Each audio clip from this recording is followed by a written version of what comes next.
तीन T20 series को लेकर इंडियन टीम के स्क्वाड का ऐलान हो गया है। इसमें सबसे बड़ा जो चीज़ हुआ है वो वैभव सूर्यवंशी की सिलेक्शन हुई है और इसके साथ ही श्रेयस अय्यर को कप्तान बनाया गया है। इन दोनों के बीच जो सबसे बड़ी खबर है वो दब गई है, वो ये है कि रजत पाटीदार को न टीम में जगह मिली न कप्तानी मिली, जबकि वो IPL लगातार 2 बार जिता चुके हैं। कहा जाता है कि IPL एक पैमाना बन गया है इंडियन टीम में सिलेक्शन को लेकर T20 सीरीज़ के लिए, लेकिन इस पैमाने पर रजत पाटीदार शायद नहीं उतर पा रहे हैं। अब क्यों नहीं उतर पा रहे हैं, ये नवीन जी हमारे साथ हैं, वो बताएंगे कि आखिर उनका सिलेक्शन क्यों नहीं हो पा रहा है। और वो तो कैप्टनसी के दावेदार हैं जब उनका सिलेक्शन भी नहीं हो रहा है। नहीं, बिल्कुल देखिए रजत पाटीदार, क्योंकि देखिए अभी आज बाइट दी है, वो हम बाइट सुन सकते हैं। और जो मुख्य चयन करता है अजीत आगर, उन्होंने कहा कि भाई कि अय्यर ने पिछले कुछ सीजन में जो प्रदर्शन किया बतौर कप्तान और बतौर खिलाड़ी, और जिस तरीके से उन्होंने, तो वो कप्तानी के बड़े दावेदार थे और इसलिए हमने उनकी ताजपोशी जो है की है।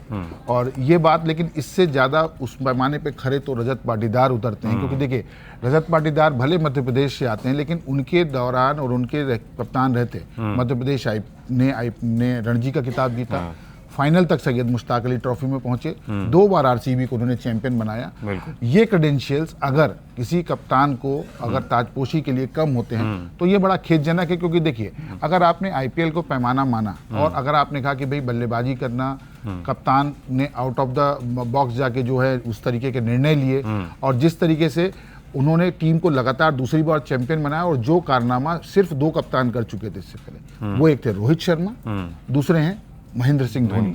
उस क्लब में अगर कोई कप्तान आके शामिल हो रहा है और IPL में लगातार 2 बार वो IPL में और उस टीम को जिता रहा है जो 18 साल से खिताब के लिए जूझ रही थी, और जिसको खिताब, मतलब विराट कोहली का जो सपना था IPL जीतने का, जो पिछली बार आपने देखा होगा जैसे जीते और उनकी आंखों में जो इमोशंस थे वो आंसू थे, अगर वो चीजें अगर आप उन चीजों को दरकिनार कर रहे हैं, पहले लोगों ने कहा कि फ्लूक है, एक तुक्का है, लेकिन लगातार दूसरी बार उसी तरीके से आप देखें। और अय्यर की टीम में अय्यर ने जिस तरीके से इस बार खेली टीम, और लगातार 7 मैच खेले और में जीते, हारे नहीं, और लगातार उसके बाद सेकंड फेज में तो टीम लगातार हारती रही और प्लेऑफ में भी नहीं पहुंची। लेकिन अय्यर की कप्तानी में जो RCB खेल रही थी, लगातार एज ए चैंपियन खेली, पूरा टूर्नामेंट में उन्होंने 9 मैच जीते, टेबल टॉपर बने, पहला क्वालिफायर जीते और उसके बाद फाइनल में पहुंचे, फाइनल में भी गुजरात एलाइट चैंपियन की तरह खेले। अगर उसके बाद भी अगर आप रजत पाटीदार को बतौर कप्तान टीम इंडिया के लिए या उनको टीम में चयन के लिए भी अगर आप उन्हें कंटेंडर नहीं समझा, तो उसका आधार क्या, और इसका जवाब तो आज नहीं तो कल अजीत आगरकर को देना ही होगा। कप्तानी के लिए एक आधार मैं मान सकता हूं कि श्रेयस अय्यर को है इंटरनेशनल T20 और वनडे का भी, मतलब इंटरनेशनल क्रिकेट का एक्सपीरियंस है, शायद इसलिए उनको कप्तान ना बनाया होगा। नहीं देखिए ऐसा नहीं है, क्योंकि देखिए अगर आधार आपने कहा तो भारतीय टीम में एक बेसिक नया नियम आया कि डोमेस्टिक क्रिकेट के लिए विराट कोहली भी आए, खेले, रोहित शर्मा भी पिछले साल खेले, तो डोमेस्टिक में तो रजत पाटीदार का प्रदर्शन अच्छा रहा। वहीं पर अय्यर भी खेल रहे T20, अय्यर भी 2023 से भारतीय T20 टीम का हिस्सा नहीं थे, उनको अचानक पैराशूट लैंडिंग करके कप्तान बना दिया गया। दूसरी बात, मुंबई लॉबिंग की बात मैं कह रहा हूं, मैंने एक वीडियो में और भी कहा कि भाई देखिए लगातार तीसरा कप्तान है जो मुंबई का, रोहित शर्मा मुंबई इंडियंस, मुंबई के लिए खेलते थे, मुंबई इंडियंस के भी कप्तान थे। दूसरी बात, सूर्य कुमार यादव आए, वो भी मुंबई के खिलाड़ी और मुंबई इंडियंस के लिए खेलते। बीच में हार्दिक पांड्या कप्तान बने जिनका मुंबई इंडियंस कनेक्शन था। अब आप देखिए कि चौथा जो कप्तान बन रहे हैं श्रेयस अय्यर, जिनका मुंबई से सीधे तौर पे कनेक्शन है कि वो भी मुंबई के लिए खेलते हैं। तो अगर लगातार एक ही जगह का कप्तान बनेगा और एक ही चीजें हैं, तो ये कहीं ना कहीं लॉबिंग, और चयनकर्ता भी कहाँ के हैं, मुंबई के हैं। तो आप देखिए कि कहीं ना कहीं अगर है तो वो जो आपके लिए वहां पे वजन रखने वाला व्यक्ति कोई हो कि भाई पाटीदार कप्तान क्यों नहीं, चयन समिति में सवाल उठाना चाहिए था, भाई अगर 5 चयन करता है उनमें से भी कोई मध्य प्रदेश का नहीं है या उस क्षेत्र का नहीं है, क्योंकि देखिए जो भी चयन करता है वो उड़ीसा के हैं, उत्तर प्रदेश के हैं, मुंबई के हैं और एक आंध्रा के हैं शायद, जो भी है, तो वो उस एरिया में, तो उनकी बात रखने वाला कोई आदमी था नहीं। वैभव सूर्यवंशी के लिए तो कहा कि भाई तो दरवाजा तोड़ के आए हैं। वैभव सूर्यवंशी ने जिस तरीके का धमाकेदार प्रदर्शन किया कि भाई 5-5 अवार्ड जीते और वो टीम इंडिया में आ गए, तो वो अप्रत्याशित नहीं है। वो ना चाह के भी उनके ऊपर इतना मोरली इतना दबाव है टीम सिलेक्शन कमेटी के ऊपर कि उनको ना लाना ये उनके हाथ में रह ही नहीं गया था, कि उनको तो तय ही हो गया था कि वो आयरलैंड के लिए आएंगे, इंग्लैंड के लिए नहीं आएंगे, इसके बारे में नहीं। और देखिए कि ऐसा ही हुआ और प्रत्याशित कुछ नहीं हुआ, तीनों टीमों में उनको जगह। बिल्कुल। लेकिन रजत पाटीदार के नाम को इग्नोर कर देना मतलब, क्योंकि देखिए वे व्यक्ति 400 पिछले बार 350 से ज़्यादा रन बनाए आईपीएल सीजन में, टीम को जिताया। और बीच में जिस तरीके से वो छक्के मारते हैं, एक्सेलरेट करते हैं स्कोर बोर्ड को, वो काबिलियत अय्यर में भी है। और इस बार 501 रन बनाया, और जिस तरीके से लीडिंग फ्रॉम द फ्रंट और कप्तानी में, और जिस तरीके से धर्मशाला में उन्होंने टीम को गुजरात के खिलाफ जो पारी खेली थी 93 रन की 90s पे आके, और वो एक तरफा तरीके से जिता देना जब विराट कोहली नहीं मैं खेल पाया। और तो लीडरशिप में है कि भाई आप कप्तान के रूप में भी अच्छा है, बैट्समैन के रूप में भी अच्छे हैं, और फिर इस चीज़ को नकार देना मतलब ये कहीं ना कहीं खेदजनक है। और ये मतलब गलत परिपाटी है कि भाई आपने एक तरफ तो एक बता रहे हैं आपकी यार्डिस्टिक तो ये रखेंगे ना आप कि भाई कि नापने का तरीका क्या है, अपना पैमाना एक है कि आपने कहा कि भाई आईपीएल में अय्यर का प्रदर्शन अच्छा रहा, प्रदर्शन पाटीदार का भी अच्छा रहा, कप्तानी अच्छी की वो भी की, 2 बार फाइनल में पहुंचे, 1 बार चैंपियन बने। लेकिन एक आदमी दोनों बार में दोनों टिक करके अगर जिता रहा है तो आप उसको इग्नोर कर रहे हैं। तो दोनों कंटेंडर्स में तो कम से कम टीम में तो जगह मिलनी चाहिए थी, नहीं लगता आपको? अब देखिए टीम चयन की बात वही आ जाती है कि भाई परफॉर्मेंस को लेके भाई कहाँ खिलाएंगे। तो हमने पहले भी कई बार बात की कि भाई 4 नंबर के लिए अगर आप देखें तो जावेदार कौन है कि बीच में होगी। अब क्रिकेट का जो स्वरूप बदला है और सारी टीमें जो ओपनिंग में इतनी तेजी से रन बनाते हैं तो ओपनर्स तो सबके अमूमन एक जैसे हो गए।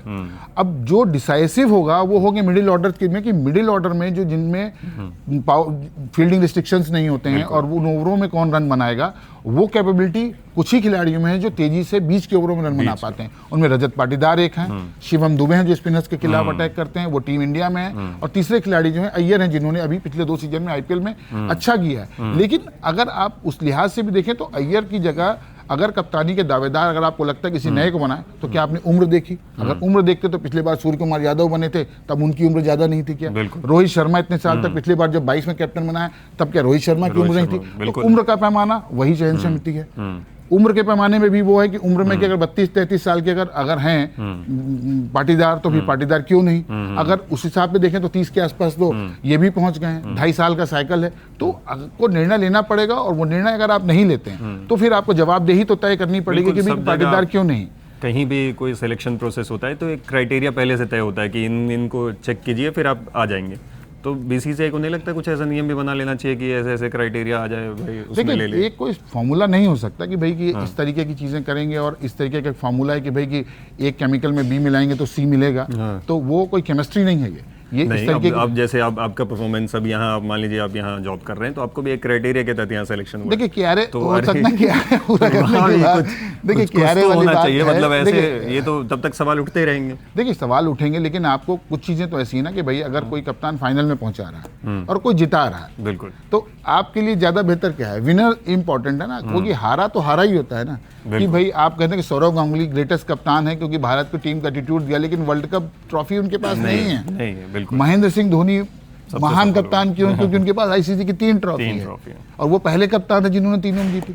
तो कप्तानी का पैमाना जीत से, और हम खासकर आईसीसी की ट्रॉफी से डिसाइड करते हैं ना भाई कि आपने बड़े टूर्नामेंट कितने जीता है। मोहम्मद अजरुद्दीन थे, मोहम्मद अजरुद्दीन की कप्तानी में भारत ने बहुत सारे ट्रायंगुलर टूर्नामेंट जीते जो उस समय का रिकॉर्ड था। तो आपको यह है कि कप्तान की आकलन करने के लिए ट्रॉफीज होती हैं और ट्रॉफी अगर जिसके पास ज्यादा है तो वो उसका वेटेज ज्यादा है कि उस व्यक्ति का वेटेज ज्यादा है जिसके पास लॉबी है या जिसके पास सपोर्ट कर रहे हो। तो भाई देखिए सवाल सीधा है, लोगों को लगेगा कि भाई आप सीधे तौर पे सवाल पूछ रहे हैं, लेकिन इसका जवाब है कि भाई पाटीदार क्यों नहीं? इंजरी नहीं हुई है ना, तो इंजर्ड हुए थे लेकिन वो खेले। विराट कोहली इंजरी थी, बाहर चले गए।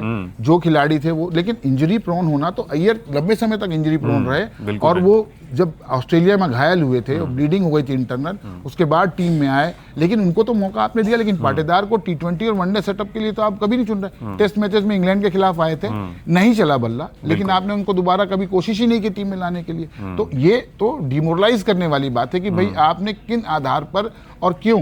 क्योंकि आपको सीधा सीधा देखना होगा कि भाई अगर आपने आईपीएल को T20 टीम की चयन का आधार बनाया हुआ है, पहले तो नकारते रहे थे लेकिन बाद में कहा कि नहीं भाई आईपीएल आधार हो सकता है। अभिषेक शर्मा आए थे पिछली बार जब टीम में 2 साल से वो शानदार खेल रहे हैं, आईपीएल में उन्होंने धमाल मचा, उसके बाद ही उनको मौका मिला।